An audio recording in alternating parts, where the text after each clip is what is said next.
नींबू का पौधा एक बार लग जाने पर कई सालों तक फल देता है, इसलिए खेत को अच्छी तरह से तैयार करने के बाद ही बुवाई करनी चाहिए। पहले खेत की गहरी जुताई करनी चाहिए।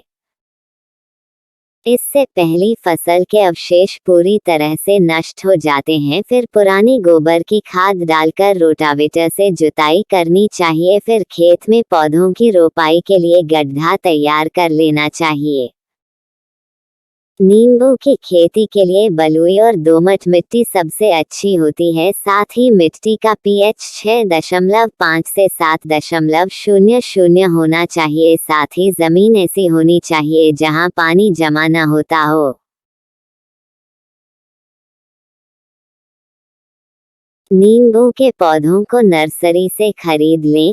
ध्यान रहे कि पौधे 1 महीने पुराने और स्वस्थ हो। अब इनकी खेत में रोपाई करें। आमतौर पर बुवाई के लिए जून और अगस्त का महीना अच्छा माना जाता है। बरसात के मौसम में नींबू के पौधों का अच्छा विकास होता है। पौध लगाने के बाद 3-4 साल बाद नींबू के पौधे फल देने लगते हैं। नींबू की पौध लगाने के लिए जो गड्ढा तैयार किया जाता है, उनके बीच 10 फीट की दूरी रखें। 1 हेक्टेयर खेत में तकरीबन 600 पौधे लगाए जा सकते हैं। नींबू के पौधे आमतौर पर बरसात के मौसम में लगाए जाते हैं, इसलिए बहुत अधिक सिंचाई की जरूरत नहीं पड़ती है।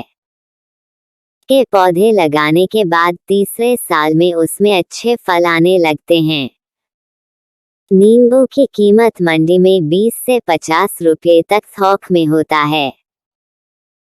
ऐसे में साल भर में किसान यदि 1 एकड़ में नींबू के खेती करते हैं तो करीब 3 से 4 लाख रुपए की कमाई कर सकते हैं।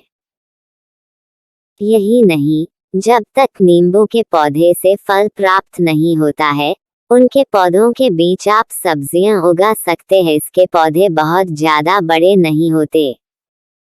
गर्मियों में इसका भाव प्रति किलो 100 रुपये तक पहुंच जाता है। नींबू का पेड़ 3 से 4 साल बाद फल देना शुरू करता है।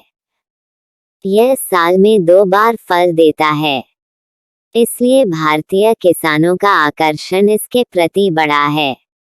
150 से 180 दिनों में इसका फल तैयार हो जाता है। एक पौधा औसतन प्रति वर्ष 1000 से 1200 फलों का उत्पादन देता है। कागजी नींबू से 52% रस की मात्रा प्राप्त हो जाती है। साई शरबती, इस किस्म को असम जैसे पहाड़ी इलाकों में बड़ी मात्रा में उगाया जाता है। इस किस्म के पौधे सबसे ज्यादा फल देने के लिए जाने जाते हैं। इसके अलावा इस किस्म के नींबू भी बीज रहित ही पाए जाते हैं। इनका छिलका काफी पतला होता है।